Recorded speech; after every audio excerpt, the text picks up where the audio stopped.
As a natural resource analyst, I spend a lot of time looking for the next big trend, the commodities that are most in demand, the technologies that are changing the way we produce these resources, and off-the-radar companies that stand to gain the most in the process.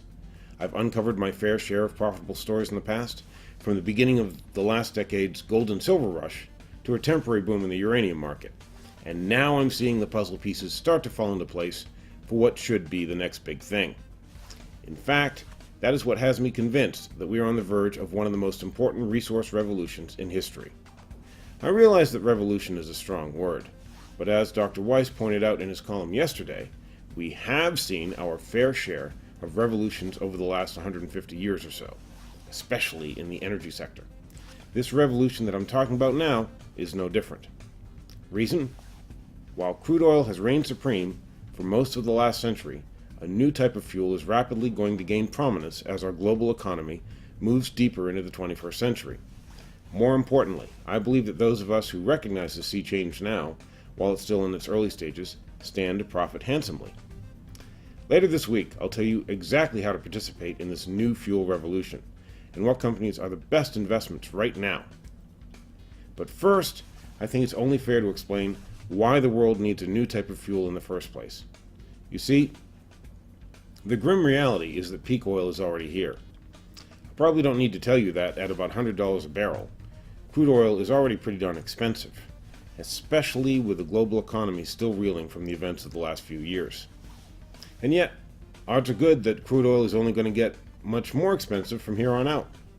After all, it's getting harder and harder for companies to find new sources of this stuff.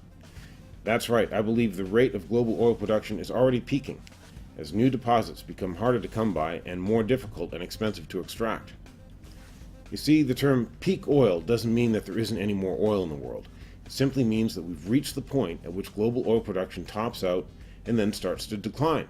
And thus, the basic law of supply and demand virtually guarantees that oil prices will continue to climb higher and higher. Just look how desperate the search for new oil sources has become. We are still finding some new places to look for oil. For example, there's a new oil rush going on in eastern Siberia right now. But don't pack your bags for the boomtown just yet. The area's Arctic wilderness makes Texas look like paradise. It's covered in these desolate forests that contain just as much ice as wood, populated by ravenous bears and wolves, and the nearest human settlement is 250 miles away from the place where the workers are trying to drill for oil. Oh sure, the workers will get the occasional day off for bad weather, but only when the mercury hits the neighborhood of minus 70 degrees Fahrenheit. Obviously, the Russians aren't looking for oil in eastern Siberia because they enjoy the exotic climate. They're looking for oil in this no man's land of permafrost because it's the last place to find new supplies of oil. And desperate operations like this are an obvious sign that all the easy oil has already been pulled out of the ground. Meanwhile, the higher prices climb, the less viable crude oil becomes, and the more tense our world gets. With gasoline prices pushing $4 a gallon already, and headed up to $5 a gallon by summer, even the current cost of this form of energy is an obvious burden for people all over the world. But while high energy prices are bad enough at household level, they could have disastrous consequences at the national level. For proof, look at the recent headlines about Iran's nuclear program, and the resulting threats about Western sanctions against Iranian oil.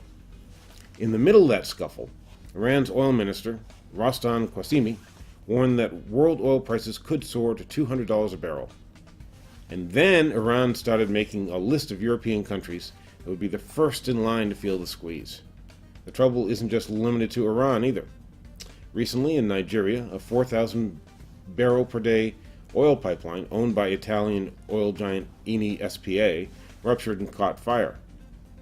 Militants claimed responsibility, and rebel supporters danced while flames clawed at the sky behind them.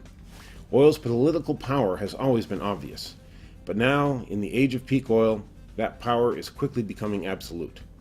An increasing number of countries are already reducing their exports, so if a country like Iran or Libya or any other that despises us decides to cut us off, the availability of other sources is dwindling. Take a look at this chart of the world's net exporters of oil and the rate at which their exports have changed in a recent 5-year period.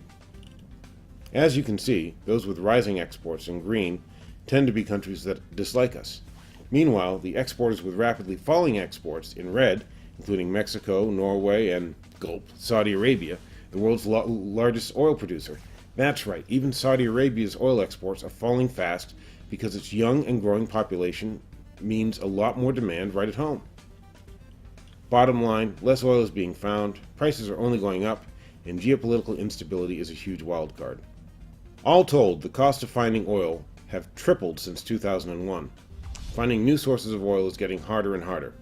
Much of the world's supplies reside in politically unstable places, and yet the world's thirst for oil remains practically unquenchable. According to the World Energy Outlook, we'll need 47 million barrels a day in the next 20 years just to compensate for the wells that are drying up. Plus, we'll need another 13 million barrels to cover the new demand. Add it up, and that's 60 million barrels a day, the equivalent of discovering 6 new Saudi Arabias, just to keep our oil habit going. Talk about an impossible situation. And I haven't even gotten into the problems on the demand side yet. I'll have more on those in tomorrow's column.